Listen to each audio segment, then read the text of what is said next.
We're going to talk a little bit about investments that you do, the Citizen Investment Program that you have, Minister. First of all, before we go into some details about it, it's about bringing in investment into Antigua and Barbuda, is what it is? That is very, very correct, Johnson. We're very happy to be here at ITB again in Berlin. It's always a pleasure for Antigua and Barbuda to be represented. We are very serious about investment, just equally as we are serious about tourism and promoting Antigua and Barbuda. We have a serious government in terms of call into action. We have set ourselves the goal of becoming the economic powerhouse, the economic tiger of the entire Caribbean. So we have modeled a citizenship investment program. It's not about selling passports or selling your sovereignty, but rather it's about attracting high net worth individuals, people with the capacity that has the spend, that can have a second home. Of course they use the passport as a travel document to get visa access. Having an Antigua and Barbuda passport allows you entry into 148 countries around the world. We're one of the few Caribbean countries, I think it's only 2 Caribbean countries that have visa access to Canada. That is a great added attraction for the Citizenship Investment Program of Antigua and Barbuda. But we pride ourselves that we do an extremely, very rigorous due diligence procedures that we have, and we have the highest standards to make sure that every single applicant goes through 3 tiers of due diligence. You have the Citizenship Investment Program that does their own due diligence, and then we also have retained the services of IPSA in the United States of America, and we also do a joint due diligence research with the United States and Canada to make sure that all of the background checks are done on these individuals. In addition to that, Antigua and Barbuda is one of the few CIP countries in the Caribbean that does not allow or accept any applicants from countries such as Iran, Yemen, also Pakistan and Afghanistan. So we are not about mass selling of our passports. Our fees are pretty high, but we are about attracting the high net worth individual who can come to Antigua and Barbuda, have a second home and live in paradise. And even if he does not desire to have a home, we also have in the Citizenship Investment Program legislation the option of the business option, where you can invest a minimum of 1.5 million United States dollars, or we have the National Development Fund, where you can contribute 250,000 United States dollars to the government. And then that NDF fund goes towards building infrastructure, renewable energy, healthcare, education of our local population. How successful is it, though, in terms of attracting sustainable investment into Antigua and Barbuda? It is extremely successful. In fact, when we came into office in 2014, the legislation was pretty weak. We went to Parliament, we ramped the entire legislation, the regulations, and we ensured that some of the provisions I just spoke about in terms of the due diligence, once you have good due diligence, that you do not make sure that you do not allow any person to apply and to get citizenship that is involved in money laundering, terrorist activities, or any nefarious activities. It will be sustainable. And once you do not lower your fees too cheap, then it becomes a mass citizenship investment program where you're looking for thousands and thousands of people to have your passport just to bring in fees. But if you structure your program and you model it like what we have done, that the fees are high enough and the due diligence checks are so rigorous, then you'll be attracting the creme de la creme of the world. And that's what we are seeking to do. Of course, you can't escape the concerns that have been raised by certainly the United States, for example. We all are very familiar with the CBS 60-minute program. You can't escape some of these concerns. How do you allay the fears? People who are worried, as you mentioned, that people who have not so very good character end up with Antigua and Barbuda passports. But you know, in any program, even in the tourism industry, if you have one freak accident, or if you have a hurricane or a cyclone, it can wipe off your entire GDP for 3 to 4 years. So it's similar to the Citizenship Investment Program. There are risks associated with it. So I'm not saying that you will not have 1 or 2 persons that may slip through. And when that does happen, thank God it has not happened, it will be very unfortunate. You'll have to deal with it when it does occur. But we have put in place all the modalities and the regulations, the rules and the procedures to ensure that we run a tight ship, that we have 3 tiers, as I've said, of due diligence. We do our own local due diligence that's done by our CIP experts in the Antigua office. Then we use the JHRC, which is a joint program with the United States government, the Canadian government, and the United Kingdom government to do further background checks. And in addition to that, we have retained the service of IPSA, which is an international due diligence firm that also does. And by the way, every single applicant that comes to Antigua and Barbuda, the CIP office, is sent to the United States Embassy for further checks. And we do not approve any application without the approval of the United States government. So I think in a direct answer to your question about allaying the fears of the CBS program, and let me say that I think that CBS program was extremely unfair.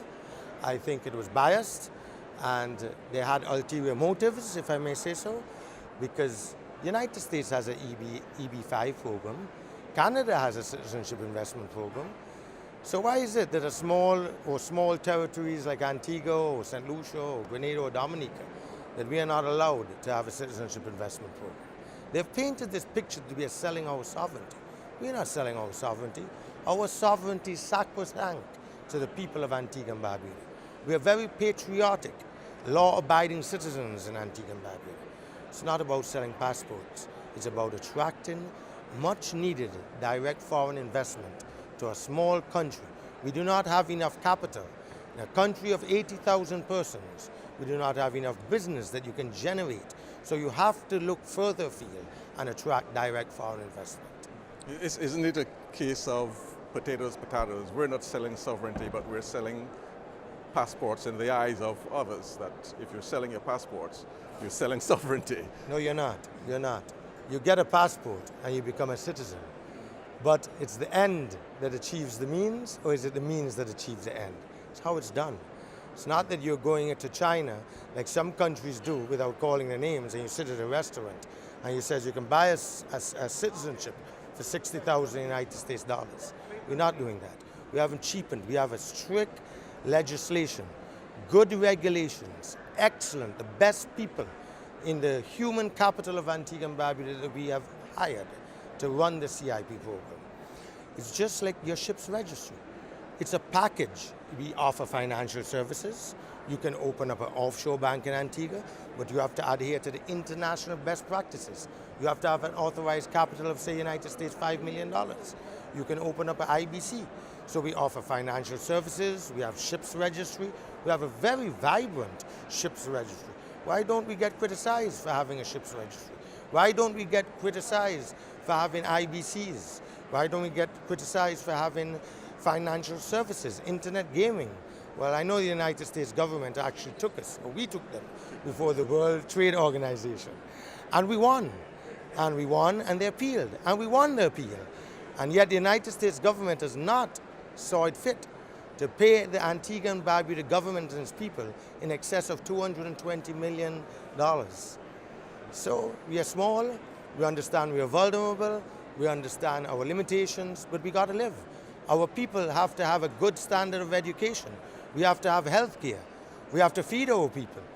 And how are we able to do that? You are doing it through tourism, and we are seeking to do it through direct foreign investment. You mentioned the U.S. does do a program, but it's different from what happens in Antigua and Barbuda and the other cases, isn't it? I mean, in the U.S., you invest, they recommend an area where there's high unemployment, and you don't get a passport, you don't get citizenship, you get the green card, so you're allowed to live and work, and it's a path to citizenship. It's not citizenship, so there is a difference, isn't there? I am not an expert on the EB5, but I can say with authority that there are different tiers from my understanding of the EB5, and depends upon the level of investment. I think if you invest 500,000 US, you get the green card. If you invest $1 million United States dollars, automatically you can become a citizen without getting the green card. But as I've said, I'm not an expert. But why is it okay to ultimately get United States citizenship? The greatest supposedly country in the world, but you cannot have an Antigua and Barbuda citizenship, or Dominica, or St. Kitts, or Grenada. Is it because we are poor and small, limited by size, that we can't venture out into those type of services? It's the same thing, like your offshore financial services.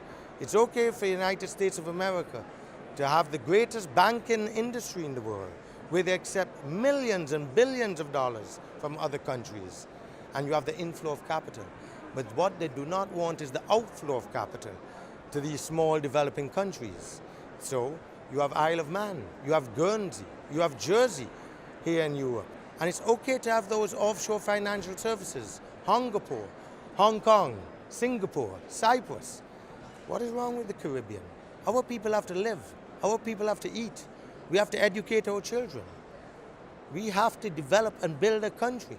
And if we are serious about sustainability in terms of achieving to become an economic powerhouse, you have to venture into different fields. The tourism market is important, still accounts for 70% of our gross domestic product. But the competition is so fierce, with Cuba opening up, Santo Domingo, Dominican Republic. There's so much other destinations, and tourism is becoming so competitive that you have to diversify your economy. And we have chosen the financial services industry and the citizenship by investment program. It's not about selling sovereignty or passports. Ultimately, you do get a passport. You do become a citizen of Antigua and Barbuda, with all the rights that are conferred upon any citizen under the Constitution of Antigua and Barbuda. Including voting rights? Yes. That's a concern. It is a concern. But how many persons that are citizens by investment would actually come back to vote? I think St. Kitts and Nevis has more than 40,000 citizenship investment citizens outside of St. Kitts. And I don't think in the last election 2 years ago you had more than 5 persons voting out of those 40,000. How different is Antigua's, though, from, say, Dominica's, which itself has its own layer of controversy? Well, I am not at liberty to criticize any other jurisdiction. I would not like to do that. How different these two are? The difference is that we have set certain high goals, the rigorous due diligence procedures, and we have refused to lower our fees in order to attract thousands of citizenships by investment. So we have set the bar very high and the threshold very high.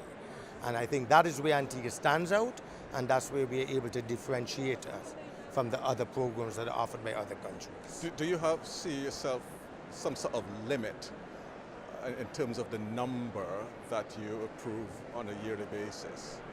Well, we have not, by legislation, we've discussed that, but we've not really into the legislation put a cap, because it's a relatively new program. It came into existence in 2013, and it really only took off in 2014, so we are very young into it.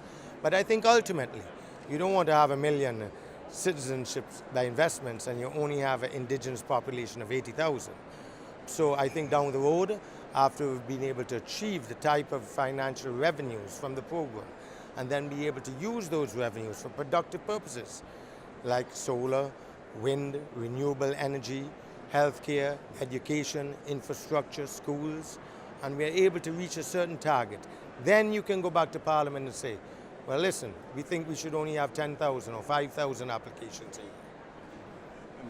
And certainly you do see, as the Minister for both Tourism and Investment, somehow the Citizen by Investment program funding tourism projects as well, do you? Of course. In fact, we are using some of the CIP funds that we have recently generated to do a joint venture hotel development at Valley Church.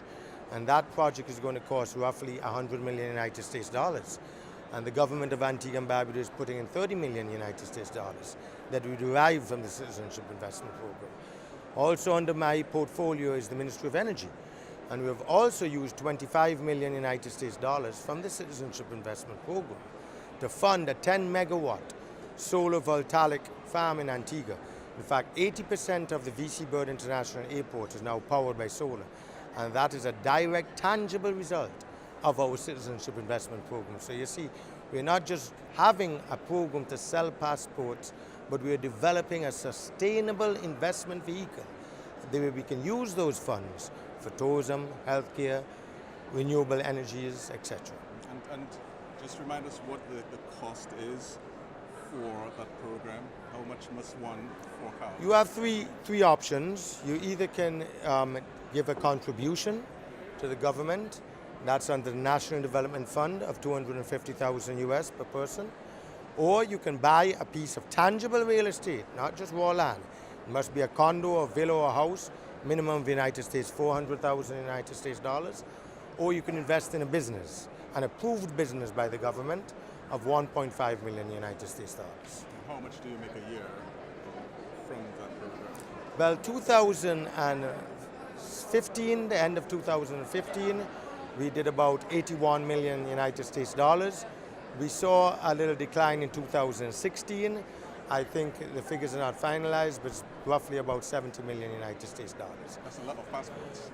No, not really. You divide 80 million US by the average. Some is 400,000 real estate, 200, so you take an average of 300,000.